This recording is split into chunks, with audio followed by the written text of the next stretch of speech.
8 দিন মাসির বাড়িতে কাটিয়ে আজ মহেশের ঐতিহাসিক জগন্নাথ, বলরাম এবং সুভদ্রা ফিরছেন নিজ গৃহে।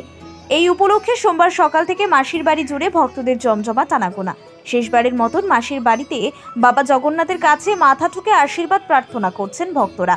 আজ বিকেল 4টের সময় উল্টো রথ অনুষ্ঠিত হবে। এ ব্যাপারে বলতে গিয়ে মহেশ জগন্নাথ দেবের সেবায়িত তমাল কৃষ্ণ অধিকারী জানালেন, আজ বিকেল 4টের সময় প্রভু রথে উপবিষ্ট হবেন। তার আগে সকাল থেকে চলছে বিশেষ পুজো, ভোগ এবং দর্শন। 628 বছরের এই প্রাচীন মহেশের রথ প্রত্যক্ষ করতে সকাল থেকেই কয়েক হাজার পুণ্যার্থী হাজির হয়েছেন শ্রীপাঠ মহেশ ধামে।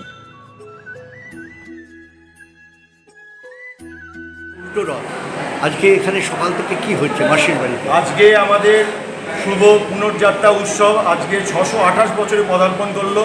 আজকের দিনে প্রভু মাসির বাড়ি থেকে নিজ গৃহে গমন করবেন। আজকে জগন্নাথ দেবের সকাল থেকে ভোগ রাগ হয়ে যাওয়ার পর ঠাকুর বাইরে বেরিয়েছেন, সবাইকে দর্শন দিচ্ছেন। আজকের দিনে উনি বেদি থেকে যেহেতু নিচে নেমেছেন, সবাই স্পর্শ করতে পারবেন, নিজের হাতে মালা পরাতে পারবেন। আজকে আমরা বলি দক্ষিণে টান বৈকুণ্ঠের স্থান। আজকে হচ্ছে উগ্রতারা বলভদ্রদেব, মা সুভদ্রা হচ্ছে ভুবনেশ্বরী, জগন্নাথ ফলদ্রত সাক্ষাৎ দক্ষিণা কালী। উনি দক্ষিণা কালী রূপে আজকে রথের উপর বিরাজ করেন। আজকে আমরা বলি রথে যে বামনং দৃষ্ট পুনর্জন্ম ন ভবেত।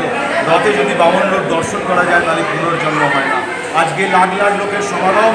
আজকে সকাল থেকে ভোগ রাগ হয়। আমাদের ঠিক দুপুর 2টোর সময় দামোদর প্রথম নারায়ণ রথে উঠবেন, তারপর মা সুভদ্রা, তারপর বলভদ্রদেব, তারপর জগন্নাথ দেব। ওঠার পর ওপরে সোনার বেশ রাজবেশ হবে। তারপর মা সুভদ্রা, বলভদ্রদেব, জগন্নাথ দেবকে নিয়ে উনি চলবেন মাসির বাড়ি থেকে নিজ। আমি তমাল কৃষ্ণ অধিকারী, সেবায়িত মহেশ জগন্নাথ। জয় জগন্নাথ।